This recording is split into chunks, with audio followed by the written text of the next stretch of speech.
Hi, I'm Annie Botticelli, and this is the Storyteller Forecast for Leo for January 2017. Go to my website, anniehelpsyou.com, check out what's new on my blog, and if you're interested in learning astrology with me, I will be enrolling for my astrology apprenticeship program. So what is going on in this new year, in this new month, specifically for Leo in general? We're walking right into a new year in the midst of a retrograde. And this happens sometimes, and it's interesting because we think of the new year as everything new, and there can be some things that are new on January 1st. However, it's more likely going to be a sleepy start. And so if you know that, it will help you in being easy on yourself if the things that you're trying to approach with gusto are taking a little longer to get some force behind them, because Mercury is going to be retrograde until the 9th, and then it's a little dizzy as it moves forward, and it's a sleepy start is the best way to describe it. And we've got all kinds of other things to talk about as far as the energy of retrograde in the upcoming many months, but I'm going to get into more of that later. First, I want to talk about some things specific for Leo.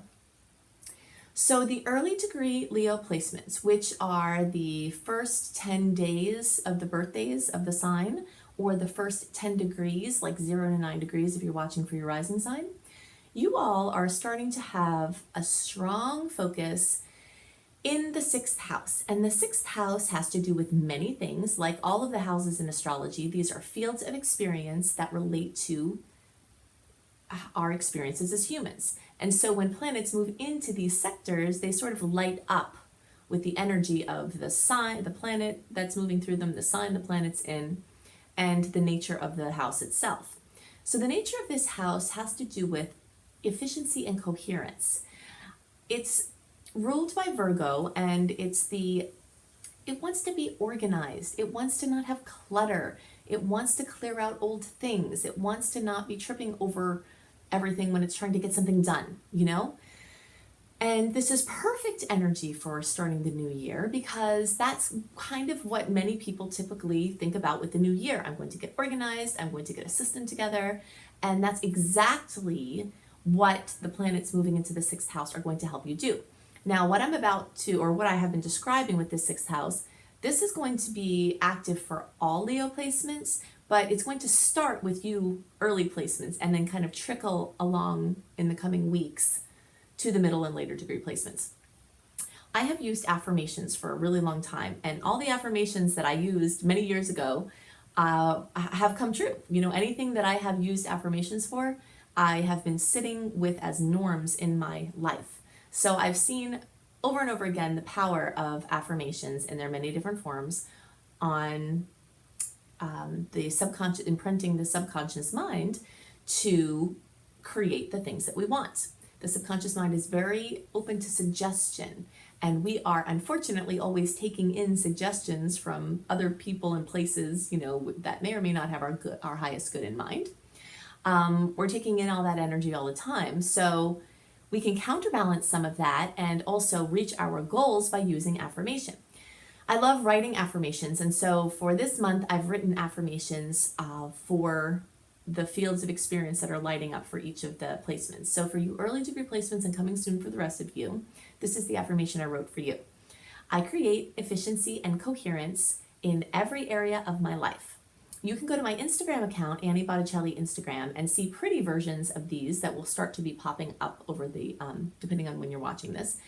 And so you can have a visual for this, for this work, which some people need.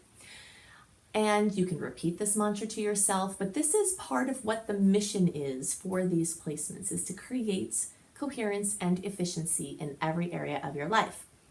Now, for the rest of you, middle to late degree Leo placements, who this energy is brewing for, but not current as of the beginning of the year as much, you still have this strong focus in the 5th house. The 5th house has to do with joy and fun and children and spontaneity. That is this awe, this childlike wonder, that walking through the world with this childlike wonder. That's the energy of the 5th house. It's a very bright, vibrant energy. It has to do with romance and hobbies and the arts, things that, hobbies, things that you're good at, singing, dancing, acting, anything like that. anything having to do with kids, anything having to do with creativity on any level. So for you, I wrote this affirmation: I am an irresistible magnet for romance, joy, and prolific creative expression. So this is what we're talking about here. You know, we've got this energy in the fifth house. And of course, you know, I'm an optimist, so I like to focus on the positive expressions and the positive potentials. But we know in a world imprinted with duality, entrenched in duality, there's always going to be a spectrum of potentials with each transit, from lowest to highest, as to how they can manifest. And so when the sun and other planets light up an area of experience, it brings this warmth, it brings a vitality, it brings a focus, it brings energy. But it can also be like a spotlight that shows you the things that are wrong, or shows you the things that need to be improved, or shows you how much of a mess something is, you know, where you can really see. It's like turning a light on in a room that had been very dark, and then you start to see the spider webs and, you know, the other dust piling up and things like that. That's, the sun can do that too. So with either of these fields of experience we're talking about for this focus, you might have to see some of that dust and get down and dirty in some of that in order to get to where you want to be, you know, which is in this attracting joy vibration. We can only attract to us that which we are a vibrational match for. This is one of the fundamental principles of manifesting. This is one of the fundamental principles of the holographic experience that we're living in. So if you don't want to be a match for the things that you're pulling in, you have to see more clearly what it is that you're pulling in. And the spotlight helps you to see what you're working with so that you can do more to shift your vibration. So those are some short-term energies. You know, when we've got these planets that are closer to us, they take a shorter time to move around their orbit. So they pass through these houses very quickly. It's like they sort of skip through, you know, and they bring this burst of energy, and then they pass and they're on to something else. But we always have long-term transiting planets in the chart that are bringing these deep long-term lessons.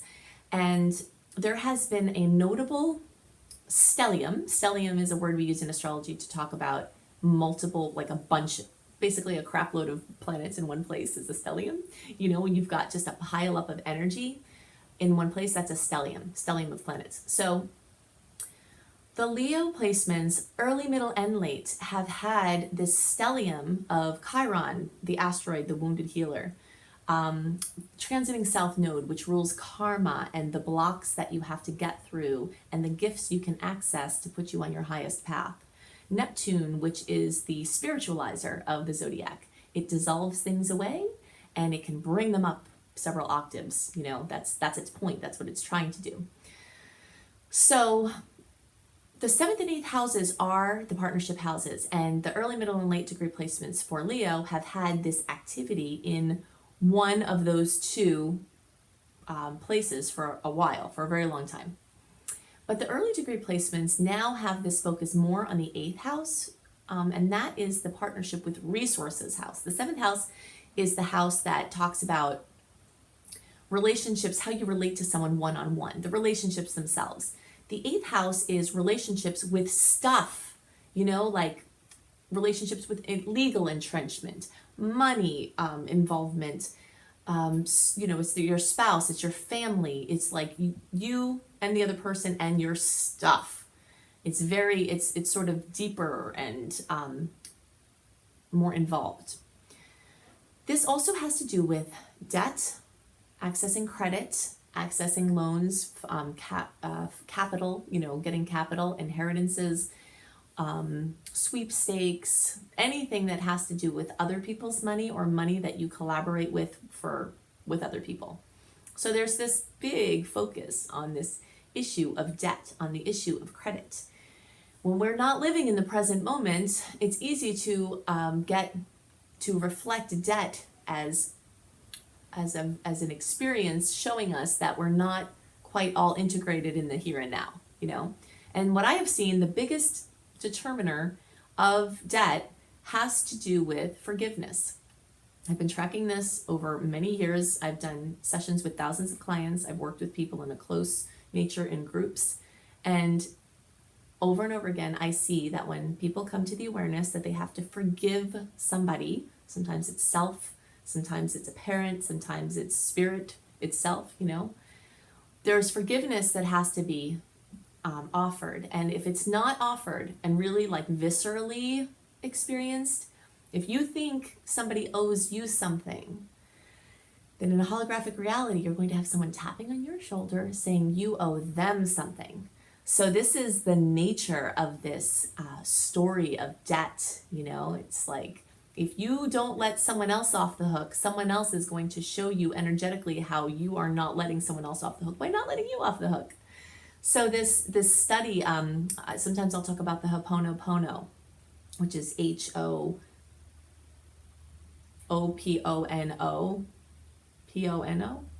Anyway, put a bunch of H's, O's, and P's in there and you'll get it, because I'm sure people, I have to write this down to be able to spell it in my mind.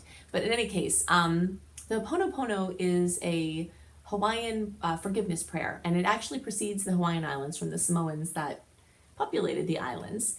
And you can read more about this, but even without buying a book on it, even without doing a workshop on it, even just with practicing the I'm sorry, please forgive me, thank you, I love you, which is what it translates to, over a period of time, you will be very surprised to see the results in your life clearing up debts and enriching your relationships. And that's what this 8th house is about. It's about enriching and giving power to your relationships. And that happens through forgiveness. So, and this is really true for the middle and late degree placements, because the energy of the 7th house still has to do with relating to other people. So these are the things that are on my mind specifically for Leos. We've got this, we're on this edge of the abyss, I'm calling it, with these retrogrades from now into May. So I want to give you a little bit more details about what those retrograde cycles look like, what the good dates are in January if you've got to push something through and you didn't get your launches done in the previous launch period, and etc., and what days are a little dicey you got to watch out for. So I'm going to go into all of that now. So I'm calling the month of January 2017. The theme for all signs is the edge of the abyss.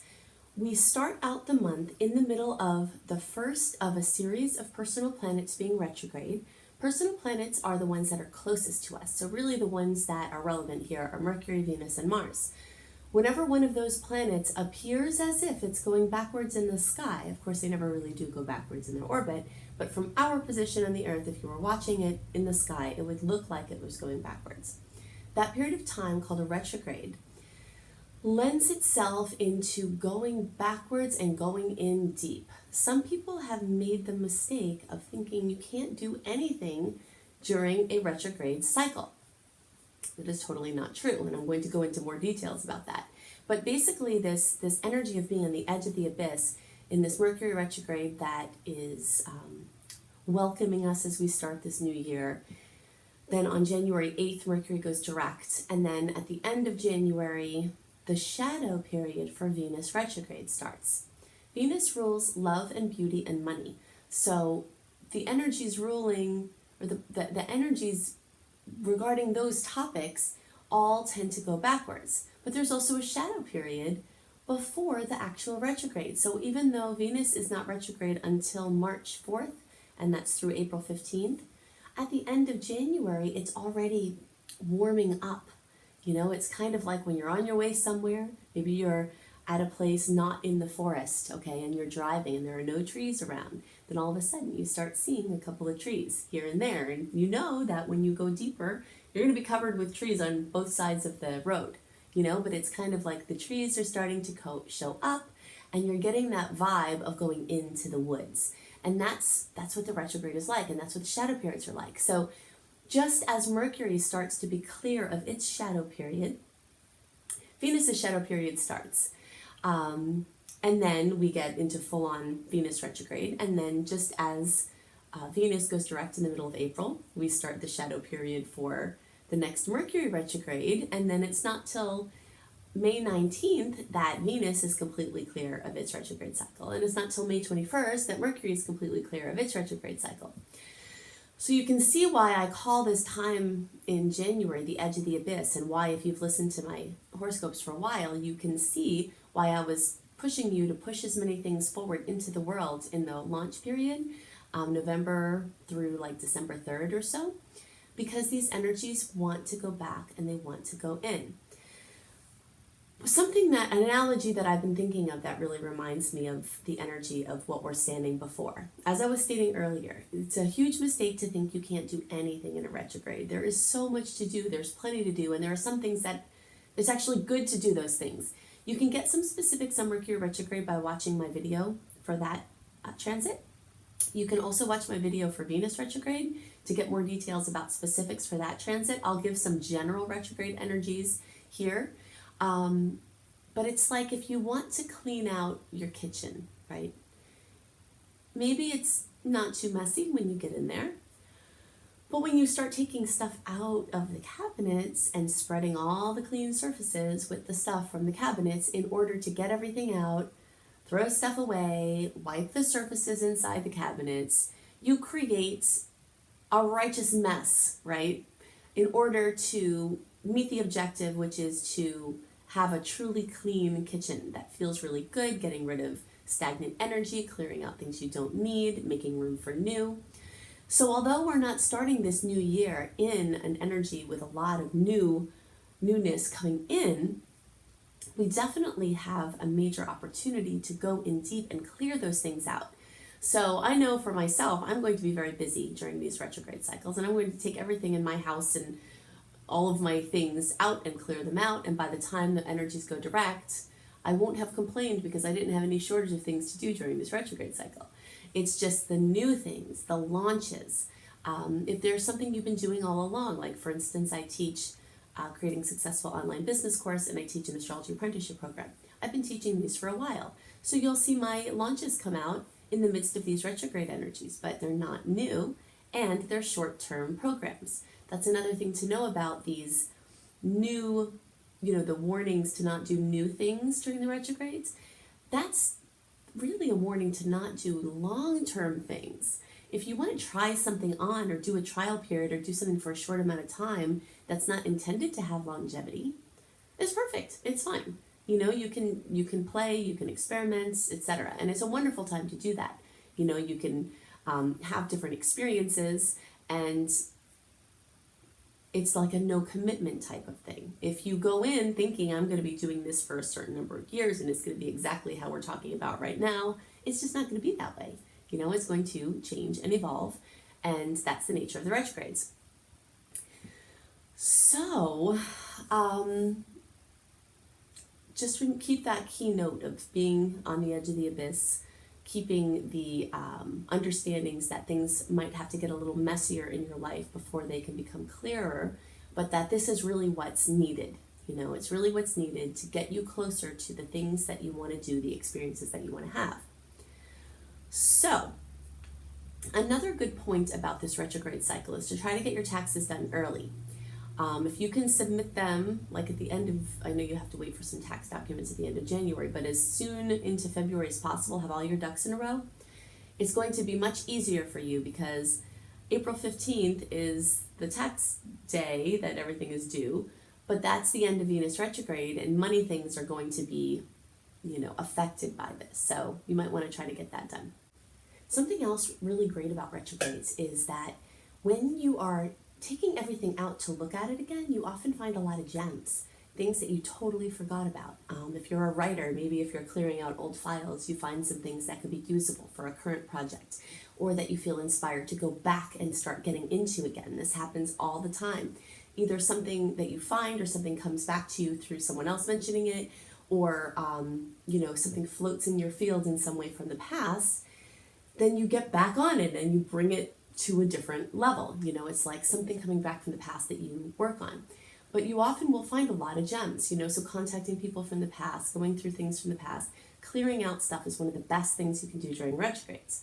And then you'll be in a much better position for launching when the stars are great again, which is like May 21st is really, there might be a couple of dates before then that could work, but that's the day that the Venus retrograde, the Mercury retrograde is clear. So you've got from May 21st through July 25th, free of personal planet retrogrades.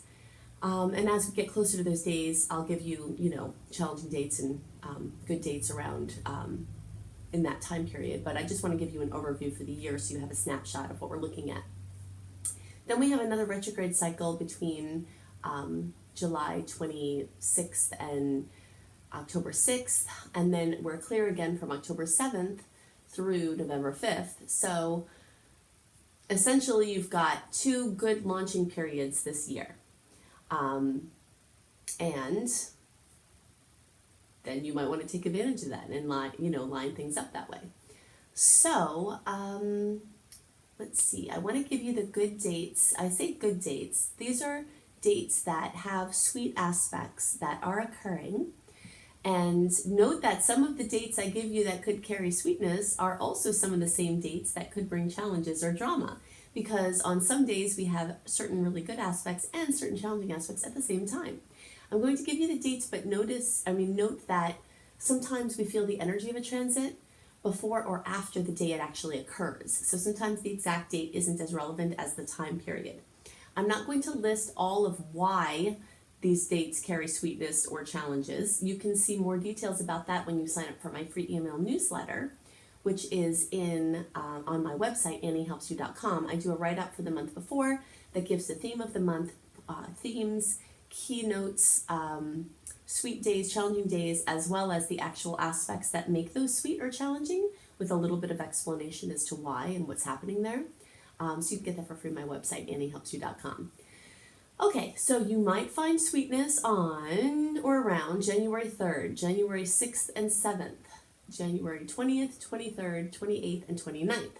Put a big star around January 29th January 28th, because this is the Chinese New Year and the new moon in Aquarius. So if you have to push something through that you could not push through in my suggested time frame that ran until December 3rd, then this might be a date that could work for you, because it's dancing right between some challenging aspects, but it has a lot of good energy for forward momentum. So if you have to push something through or do a follow-up for something that you had already started, that could be a date that you could slip in. Really, the end of January and the beginning of February, if you have anything that you're going to have to push through that you didn't do in the window through the beginning of December, that's going to be your best time, because you're only going to get deeper into the Venus retrograde as you get deeper into February. So it's going to be pretty retrograde-y until May after that. But it will still have effects because it's right in the middle of all this, but it's your best bet if you have to do something. So the dates to have extra care or where there might be challenges or drama are January 5th through 12th, the 19th, the 27th through the 29th, and the 31st. Okay, so definitely check out my blogs, my new moon, making powerful wishes for each of the new moons on my website, anniehelpsyou.com. You can also check out my courses, my coach certification course, my creating successful online business course, and my astrology apprenticeship program. My astrology apprenticeship program and my creating successful online business courses will be re-enrolling. They have been closed for enrollment. They will be re-enrolling in January. So you can check that out, and maybe you'll want to join me to do these professional certification courses. So I hope you have a wonderful month, and I will see you next month. Bye.